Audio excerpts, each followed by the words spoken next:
friends, welcome to the Master Chess classes. My name is Kunal Vyas. I am a chess coach of Master Chess classes.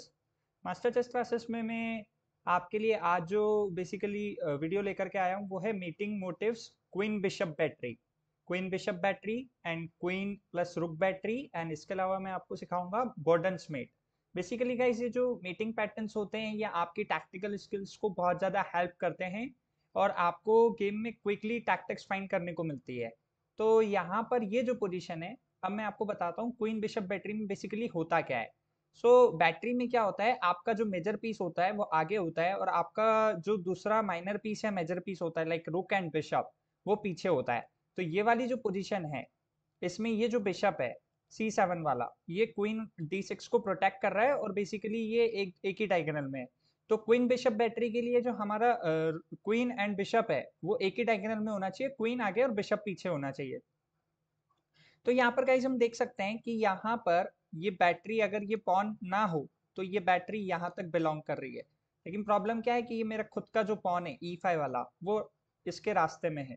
तो यहाँ पर ये जो F3 वाला night है ये एक ही डिफेंडर है यहाँ पर किंग साइड पे। जैसे अगर मान लो यहाँ पर ब्लैक को अटैक कर रहा हूँ, सो यहाँ पर हम देख सकते हैं इतने पोर्शन में केवल सिर्फ व्हाइट का एक ही पीस है जो कि नाइट है जो प्रोटेक्ट कर रहा है। सो यहाँ पर ब्लैक ने प्ले किया मूव E4 एंड इसके बाद में यहाँ पर अपोनेंट ने प्ले किया knight to D4 and then queen to H2 mate. चलिए गाइस अब हम लोग नेक्स्ट एग्जांपल पर आ जाते हैं।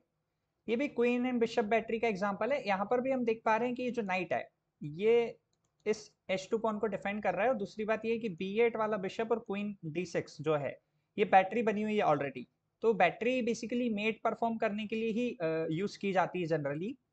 तो यहाँ पर क्या हो रहा है कि ये जो नाइट है इसको मैं किसी तरीके से डिफ्लेक्ट कर सकता हूँ क्या। तो यहाँ पर ब्लैक ने सोचा कि अगर मैं अपने नाइट से इस D4 नाइट को कैप्चर करता हूँ तो बेसिकली यहाँ पर व्हाइट के पास चॉइस है कि वो या तो F वाले नाइट से अपने मतलब नाइट को कैप्चर करे या फिर E पॉन से कैप्चर करे या फिर बिशप से कैप्चर करे।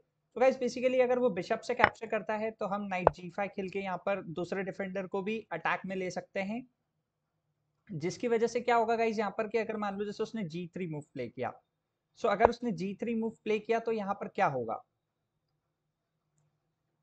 यहाँ पर कुछ नहीं हो पाएगा गाइस, ठीक है, क्योंकि ये वाले वेरिएशन में क्या हो रहा है कि हम अगर चेक देंगे तो इसके अलावा कुछ नहीं होगा। तो यहाँ पर बेसिकली हम क्या करेंगे, यहाँ पर हम फोर्सफुली अपने नाइट को चलेंगे D2 पे। यहाँ पर क्या होगा गाइस, अब जैसे नाइट इंटू D2 खेलना फोर्स हो गया है, अदरवाइज क्वीन कैप्चर हो रही है, तो जैसे ही वो नाइट इंटू D2 करता है यहाँ पर मेट हो जाएगी। तो इसको गाइस हम डिफ्लेक्शन टैक्टिक बोलते हैं और ऑलरेडी मैंने इस पे वीडियो बनाया हुआ है। अगर आपने नहीं देखा है तो प्लीज देख लीजिएगा, आपको समझ में आ जाएगी चीज। अब दूसरी चीज ये है यहाँ पर कि अगर वो पॉन से कैप्चर करता है देन हम क्या कर सकते हैं यहाँ पर, राइट। तो अगर वो पॉन से कैप्चर करता है तो हम यहाँ पर ये बिशप को कैप्चर करेंगे, जिससे कि अगर वो रुक से, पॉन से या क्वीन से किसी से भी कैप्चर करे तो हमें यहाँ पर ये चीज बिशप कैप्चर करने को मिल जाएगा और हम इजीली गाइस पीस अप हो जाएंगे। चलिए तो अब हम देख लेते हैं अगर उसने नाइट से डायरेक्ट कैप्चर किया तो डायरेक्टली मेट हो जाएगी गाइस। चलिए अब हम लोग नेक्स्ट एग्जांपल पर आ जाते हैं, queen plus rook battery. Guys queen plus rook battery बहुत ज्यादा पावरफुल होती है जब फाइल ओपन हो। तो बेसिकली क्वीन और रुक बैटरी होती क्या है, तो अगेन मैंने आपको बताया था बैटरी के लिए क्वीन आगे और रुक पीछे। तो यहाँ पर देखिए क्वीन H2 से ये वाली मेट फोर्स हो गई गाइस, क्योंकि ये जो F7 वाला रुक है बिशप से पिन है और व्हाइट के किंग को कहीं से भी कोई चेक नहीं आ रही है, यहाँ से आ सकती है लेकिन क्वीन ऑलरेडी कैप्चर कर लेगी, ठीक है। तो यहाँ पर कुछ भी वर्क नहीं कर रहा है ब्लैक के लिए। ब्लैक अगर नाइट F6 भी प्ले करने की कोशिश करता है तो भी H8 से मेट हो ही रही है।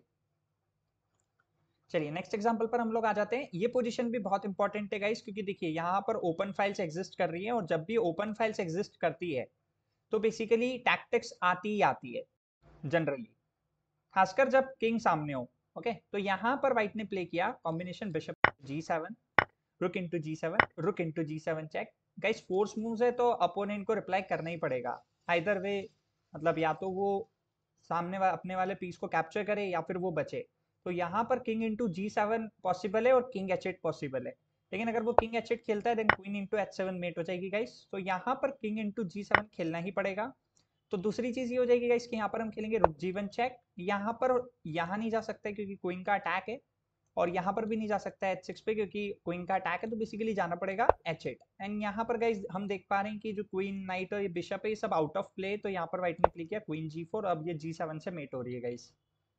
अब इस मेट को रोकने के लिए हमारा अपोनेंट जो है वो नाइट e6 भी खेल सकता है, लेकिन उससे होगा कुछ भी नहीं गाइज, क्योंकि हम यहाँ पर इसको डी पॉन से कैप्चर कर लेंगे इजिली। और अब यहाँ पर गाइज फिर से मेट हो रही है। चलिए अब मैं आप लोगों को बताने जा रहा हूँ बॉर्डन्स मेट।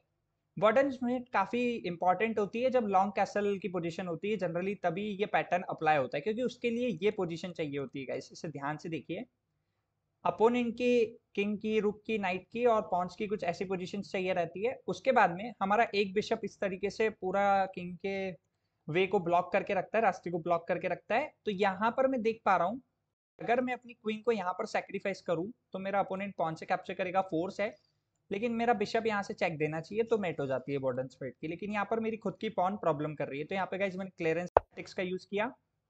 यहाँ पर गाइज फोर्स है, अपोनेंट को कैप्चर करना पड़ेगा, then queen into c3 check, queen to c3 and bishop a3 check and mate. Thank you for watching this video. अगर आपको वीडियो अच्छा लगा है तो प्लीज लाइक एंड सब्सक्राइब जरूर करें, और आप मेरी पर्सनल ट्रेनिंग भी ले सकते हैं और डेमो आपके लिए फ्री रहेगा।